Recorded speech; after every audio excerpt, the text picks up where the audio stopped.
unlocking aerobic fitness, estimating VO2 max without high-tech gadgets.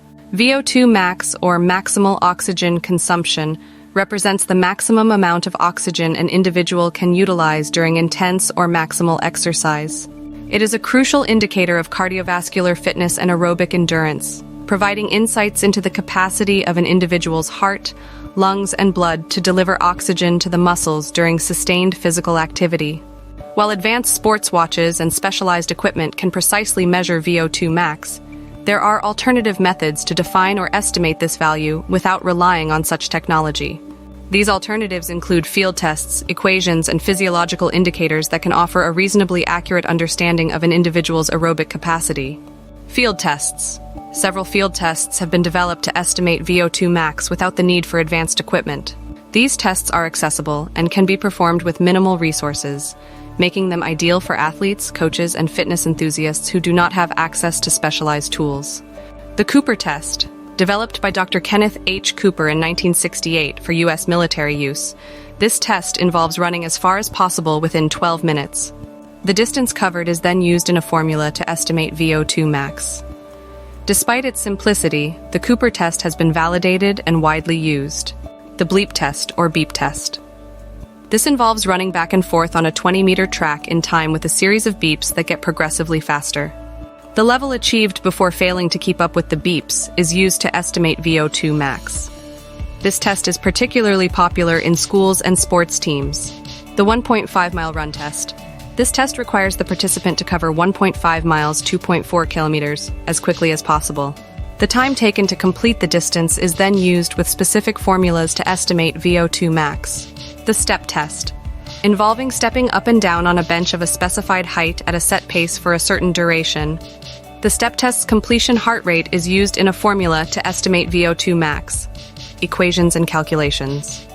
Several equations exist that use data from field tests or basic physiological measurements to estimate VO2 max. One popular example is the formula derived from the Cooper test, VO2 max, 35.997 miles, 1129, where miles is the distance covered in miles during the 12-minute run. Other tests have their specific formulas, often involving the individual's age, gender, body weight, and performance in the test. Physiological indicators. In addition to performance-based field tests, certain physiological indicators can provide insights into an individual's VO2 max. For instance, heart rate response to exercise. Monitoring how quickly the heart rate increases during exercise and how quickly it recovers after exercise can provide indirect clues about aerobic fitness. Generally, a quicker recovery rate indicates higher aerobic capacity. Breathing and fatigue during exercise. Observations of breathing patterns and the onset of fatigue during intense exercise can also provide insights.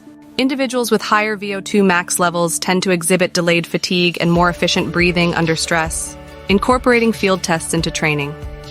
Field tests not only offer a way to estimate VO2 max, but also serve as benchmarks for tracking improvements in fitness over time. Regularly conducting these tests under similar conditions can help individuals and coaches monitor progress and adjust training programs accordingly. It's important to note that factors like weather, terrain, and health status on the day of the test can influence results, so consistency and context are key to accurate tracking. Limitations and considerations.